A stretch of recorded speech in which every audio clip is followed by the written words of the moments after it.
Lorsque des superpuissances sont confrontées à une attaque d'insurgés dans un pays, causant la perte de plus de 200 vies, que sont-elles censées faire? Habituellement, elles sont attendues pour apporter une aide et de la sympathie. Cependant, quand une tragédie similaire s'est produite au Burkina Faso, le monde est non seulement resté silencieux, mais n'a montré aucun signe de compassion. Pire encore, l'Occident est allé jusqu'à critiquer le Burkina Faso pour avoir retiré des bases militaires occidentales de son territoire. Mais est-ce le moment d'offrir un partenariat ou y avait-il un agenda caché en jeu? Eh bien, cela dépend de la personne à qui vous posez la question. Selon la junte au pouvoir, la situation semble bien se passer, ils ont réussi à repousser certaines attaques. Pourtant, la réalité est que le Burkina Faso a perdu le contrôle de la moitié de son territoire. Qui se cache vraiment derrière ce chaos au Burkina Faso? Et qui tire profit de cette tourmente? Le Burkina Faso souffre, et le monde ne s'en rend à peine compte. Combien de vies supplémentaires doivent être perdues avant que l'Occident ne décide que la souffrance du peuple burkinabé mérite plus qu'un simple coup d'œil en passant? Lorsque la question est abordée,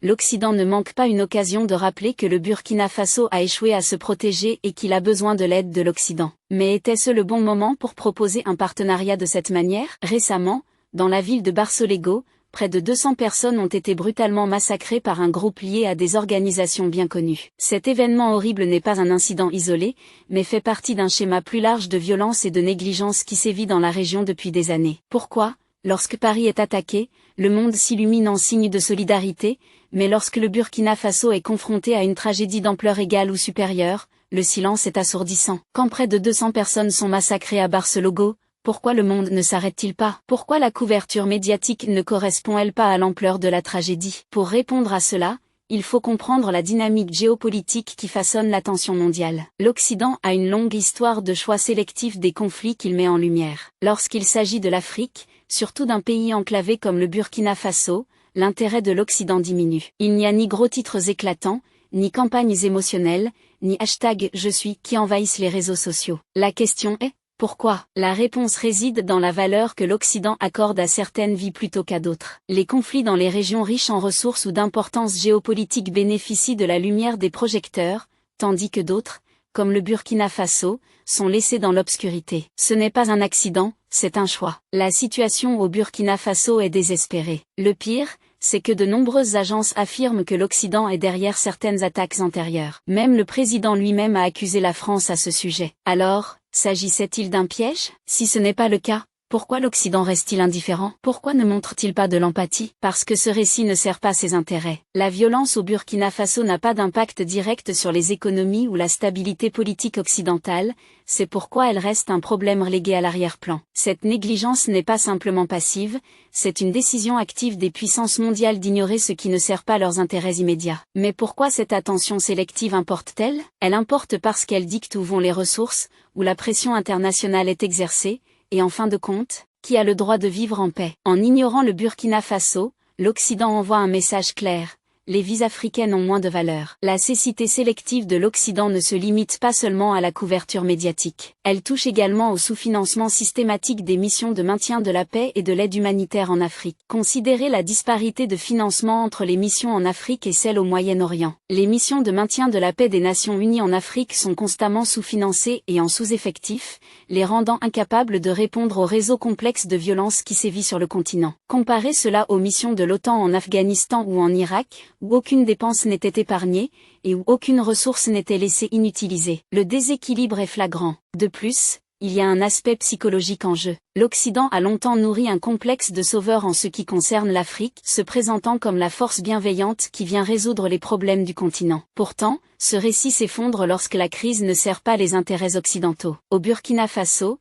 il n'y a pas de grande mission de sauvetage ni d'appels urgents à l'action. À la place, il y a un silence assourdissant, un refus de reconnaître le coût humain de cette crise. L'absence de couverture et de réponse n'est pas seulement une question d'indifférence, c'est une question de maintien d'un récit qui sert les intérêts géopolitiques occidentaux. La réalité est que la souffrance du Burkina Faso est gênante. Elle ne s'intègre pas facilement dans la vision du monde ou les priorités stratégiques de l'Occident. Alors, oublions l'insensibilité un instant et posons-nous la question: qui profite d'un Burkina Faso déstabilisé? La réponse pourrait vous surprendre, mais il est essentiel de comprendre les couches profondes de ce conflit. Tout d'abord, il y a les groupes insurgés eux-mêmes, liés à des organisations majeures que nous connaissons tous. Ils prospèrent dans le chaos, utilisant la violence et la peur pour étendre leur territoire et leur contrôle. Mais ils n'agissent pas dans le vide. Il existe des forces obscures qui bénéficient d'un Burkina Faso affaibli, notamment des marchands d'armes internationaux, des responsables corrompus et même certains intérêts occidentaux qui profitent de l'instabilité. Ne soyons pas naïfs. Les armes affluent en Afrique de l'Ouest comme de l'eau, et quelqu'un les vend. Les insurgés ne fabriquent pas leurs AK-47 ou leurs lance-roquettes RPG. Ces armes sont achetées à travers des réseaux mondiaux qui n'ont aucune allégeance à la paix, seulement au profit. Le chaos au Burkina Faso devient ainsi un marché lucratif pour ces marchands de mort. Pendant ce temps, des responsables corrompus, qu'ils soient locaux ou étrangers, s'enrichissent, aussi bien littéralement que figurativement, au détriment de la souffrance humaine. Mais il existe une autre couche à cette réalité, celle des intérêts géopolitiques stratégiques. Certaines nations occidentales voient un Burkina Faso déstabilisé comme un pion dans un jeu plus vaste, un moyen de contenir certaines puissances ou de maintenir le contrôle sur les ressources. Le chaos en Afrique a toujours servi de toile de fond pratique pour la manipulation néocoloniale. De plus, certaines puissances régionales ont aussi un intérêt à maintenir l'instabilité. Par exemple, certains pays voisins bénéficient économiquement du conflit. Le chaos leur permet de justifier des augmentations de dépenses militaires et de recevoir des aides internationales, qui peuvent être détournées à des fins moins scrupuleuses. Il y a aussi la question du positionnement stratégique. Être perçu comme une force stabilisatrice dans une mer de chaos peut élever la stature d'une nation sur la scène internationale. En outre, la compétition entre les puissances mondiales pour l'influence en Afrique n'a fait qu'aggraver la situation. La France, ancienne puissance coloniale, a des intérêts importants dans la région et a été impliquée dans des opérations militaires prétendument destinées à combattre les insurgés. Cependant, ces interventions ont souvent des motivations mixtes, y compris le maintien d'une emprise sur une région riche en ressources. D'autre part, des pays comme la Russie et la Chine affirment de plus en plus leur influence en Afrique par le biais d'investissements économiques et de soutien militaire. Les batailles par procuration qui en résultent ne font qu'approfondir le conflit, faisant du Burkina Faso une nouvelle arène pour les jeux de pouvoir mondiaux. Il vous appartient maintenant de décider qui pourrait être responsable de ce chaos. Si des forces extérieures tirent profit du chaos au Burkina Faso, qu'est-ce que cela signifie pour les populations sur place? Comment les civils sont-ils pris dans ce jeu mortel? Les civils sont forcés, sous la menace des armes, de creuser des tranchées, pour finir par être les occupants de ces tombes de fortune lorsque les balles commencent à voler. Voilà la réalité, un contraste saisissant avec les rapports édulcorés que l'on peut voir, si l'on en voit du tout. L'Occident aime se dépeindre comme un phare de liberté et de droits humains, mais où sont ces idéaux grandioses lorsque femmes et enfants sont abattus de sang-froid sans qu'aucune aide ne soit en vue? La réponse humanitaire internationale a été terriblement insuffisante. Les agences d'aide sont souvent bloquées et n'ont pas accès aux personnes qui en ont le plus besoin, à cause de la violence croissante et du manque de garanties de sécurité. Le résultat, une population prise en étau entre des groupes armés impitoyables et une communauté internationale indifférente. Pourtant, au milieu de cette obscurité, la résilience du peuple burkinabé brille. Ils ne sont pas seulement des victimes, ils sont des survivants. Ils s'adaptent, résistent et endurent. Mais combien de temps peuvent-ils tenir sans un soutien significatif de la communauté internationale? Les communautés locales ont développé leurs propres mécanismes de survie. Dans certaines régions, des milices d'autodéfense se sont formées, composées de citoyens ordinaires qui ont pris les armes pour protéger leur foyer et leur famille. Ces groupes, bien qu'ils apportent une certaine sécurité, ajoutent une autre couche de complexité au conflit. Sans formation ni supervision adéquate, ces milices peuvent rapidement devenir elles-mêmes des auteurs de violence, contribuant ainsi au cycle de la violence au lieu de le briser. De plus, le déplacement est devenu un mode de vie pour beaucoup. Les Nations Unies estiment que plus d'1 million de personnes ont été déplacées au Burkina Faso, fuyant d'un endroit à un autre, toujours à un pas de la violence. Les camps pour personnes déplacées à l'intérieur du pays sont surpeuplés et manquent de ressources, avec des familles qui peinent à accéder à des besoins essentiels comme l'eau potable, la nourriture et les soins médicaux. L'aide internationale qui parvient à arriver est souvent insuffisante, retardée, ou bloquée par des obstacles bureaucratiques, laissant les plus vulnérables se débrouiller par eux-mêmes. Pour les enfants, la situation est particulièrement désastreuse. De nombreuses écoles ont été fermées en raison de la violence, laissant toute une génération sans éducation et sans grand espoir pour l'avenir. Ce manque d'opportunités ne fait qu'alimenter le cycle de la pauvreté et de la violence, car les jeunes, sans autre alternative, peuvent se tourner vers des groupes armés comme moyen de survie ou de vengeance. Alors que le peuple du Burkina Faso continue de se battre pour sa survie, il est essentiel de se demander Que fait la communauté internationale pour les aider? Ou fait-elle quelque chose? Pourquoi, lorsque l'Occident a décidé d'ignorer ce problème, aucune autre nation n'a pris la parole? Ont-elles été réduites au silence? L'Occident le fait-il intentionnellement? La réponse, si nous sommes honnêtes, penche lourdement vers cette dernière option. L'Occident aime distribuer des leçons sur la démocratie et les droits humains, mais lorsqu'il s'agit de traduire ces paroles en action, en particulier en Afrique, il est loin du compte. Les Nations Unies publient des rapports et des déclarations, mais où est la force de maintien de la paix? Où est l'action décisive pour apporter la stabilité à une région envahie par l'insurrection? Parlons des doubles standards de l'Occident. Lorsque l'Europe a fait face à une vague d'attaques insurgées, il y a eu un tollé mondial. Des coalitions militaires ont été formées, et aucune dépense n'a été épargnée pour traquer les responsables. Mais au Burkina Faso,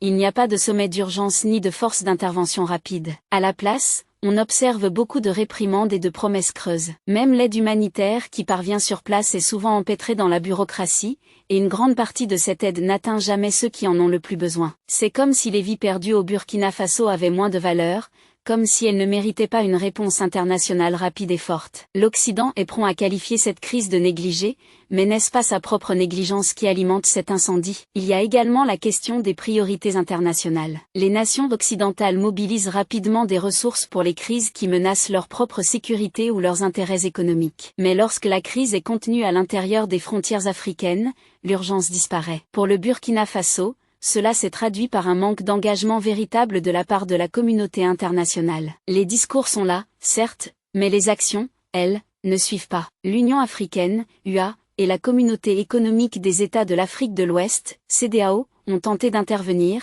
mais leurs efforts sont entravés par un manque de ressources et de volonté politique. Pendant ce temps, les nations occidentales marginalisent souvent ces initiatives africaines au profit de leurs propres agendas, compliquant ainsi davantage la situation. De plus, les ONG internationales et les organisations d'aide se retrouvent souvent dans une position délicate. Bien qu'elles s'efforcent de fournir une aide humanitaire, elles dépendent également du financement des gouvernements occidentaux, ce qui peut impliquer des conditions. Cette dynamique crée un enchevêtrement d'intérêts qui dilue souvent l'impact de leur travail. Si la communauté internationale ne prend pas ses responsabilités, quelles sont les solutions possibles? Que peut-on faire pour mettre fin à ce cycle de violence et de négligence? Premièrement, il faut parler de responsabilité. L'Occident doit affronter son rôle dans la déstabilisation de l'Afrique. Il ne s'agit pas de charité ou d'aide, mais de responsabilité. La communauté internationale doit cesser de traiter les nations africaines comme des pensées secondaires et commencer à les voir comme des partenaires égaux, méritant la même attention et le même soin. Cela signifie fournir un véritable soutien, une assistance en matière de sécurité, de l'aide humanitaire et des partenariats économiques qui ne sont pas imprégnés de conditions servant les intérêts occidentaux. Deuxièmement, il faut une intervention internationale robuste pour démanteler les réseaux qui fournissent des armes aux groupes insurgés. Des sanctions et des pénalités doivent être imposées à ceux qui profitent de la misère au Burkina Faso. Cela concerne non seulement les marchands d'armes, mais aussi les réseaux financiers qui facilitent ces transactions. Il est bien documenté que nombre de ces réseaux opèrent en toute impunité, protégés par de puissants parrains ayant un intérêt direct dans le maintien du statu quo. Perturber ces réseaux nécessitera un effort international coordonné, qui dépasse la simple condamnation pour passer à des actions concrètes. Troisièmement, il doit y avoir un effort concerté pour soutenir la gouvernance locale et la résilience des communautés au Burkina Faso. Cela signifie responsabiliser les dirigeants locaux et les communautés pour qu'ils prennent en charge leur sécurité et leur développement. Il ne suffit pas de simplement injecter de l'argent dans un système défaillant. Il doit y avoir un accent stratégique sur la construction des capacités locales et des infrastructures. Cela implique de soutenir les organisations locales,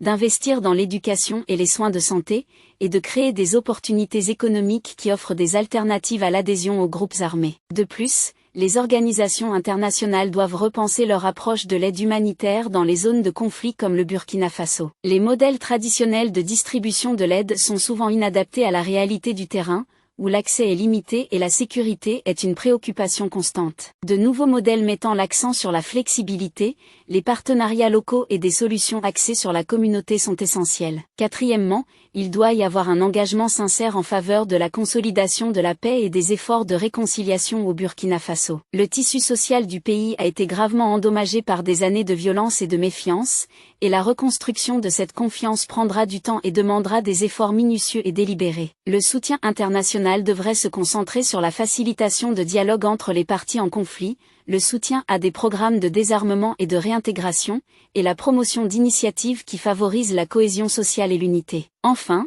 le rôle de la coopération régionale ne peut être sous-estimé. La crise au Burkina Faso n'est pas isolée. Elle fait partie d'un schéma plus large d'instabilité affectant la région du Sahel. Les pays voisins, confrontés à des menaces similaires de la part de groupes armés, doivent travailler ensemble de manière coordonnée. Les organismes régionaux comme l'Union africaine et la CEDEAO doivent être renforcés et dotés des ressources nécessaires pour mener ces efforts. L'Occident devrait soutenir ces initiatives régionales, et non les miner avec des actions unilatérales qui ne servent que ses propres intérêts. En envisageant ces solutions, il est clair qu'il reste encore beaucoup à faire pour s'attaquer aux causes profondes de la crise au Burkina Faso et soutenir les personnes qui souffrent le plus. Mais pouvons-nous compter sur l'ordre mondial actuel pour provoquer ces changements? La crise au Burkina Faso n'est pas seulement un problème burkinabé, c'est un échec global. Elle reflète une inégalité profondément enracinée dans la manière dont la souffrance humaine est perçue et traitée à travers le monde. Alors que l'Occident continue de prôner des valeurs de liberté, de démocratie et de droits humains,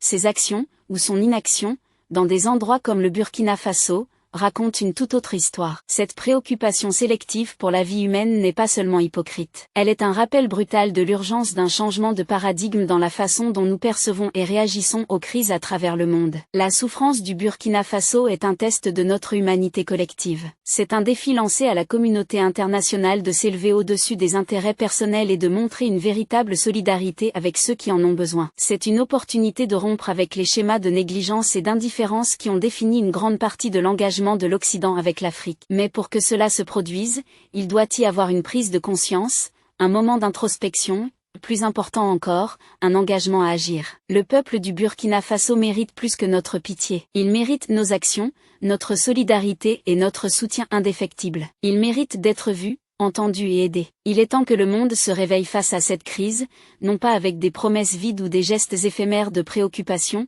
mais avec des actions concrètes et un engagement soutenu. Ce n'est qu'alors que nous pourrons commencer à écrire un nouveau chapitre pour le Burkina Faso, un chapitre défini non par la violence et la négligence, mais par la paix, la prospérité et l'espoir. Le moment d'agir, c'est maintenant. Le monde doit choisir. Continuera-t-il à détourner les yeux ou se tiendra-t-il enfin aux côtés du Burkina Faso? Ce choix ne définira pas seulement l'avenir du Burkina Faso, mais aussi le caractère moral de notre communauté mondiale. Pensez-vous que tout cela était une mise en scène? L'Occident essaie-t-il de pousser le Burkina Faso à demander de l'aide occidentale? Faites-le nous savoir dans la section des commentaires. Traoré devrait-il accepter cette aide ou les temps difficiles vont-ils finir par passer? Si vous voulez regarder d'autres vidéos comme celle-ci, abonnez-vous à notre chaîne et appuyez sur l'icône de la cloche à côté pour être informé des nouvelles vidéos. Nous avons décidé de réaliser des vidéos sur des sujets dont personne ne parle, à savoir la culture noire, la civilisation, l'histoire et les preuves de la grandeur des peuples noirs à travers les âges. Merci d'avoir regardé, et jusqu'à la prochaine vidéo, restez connectés.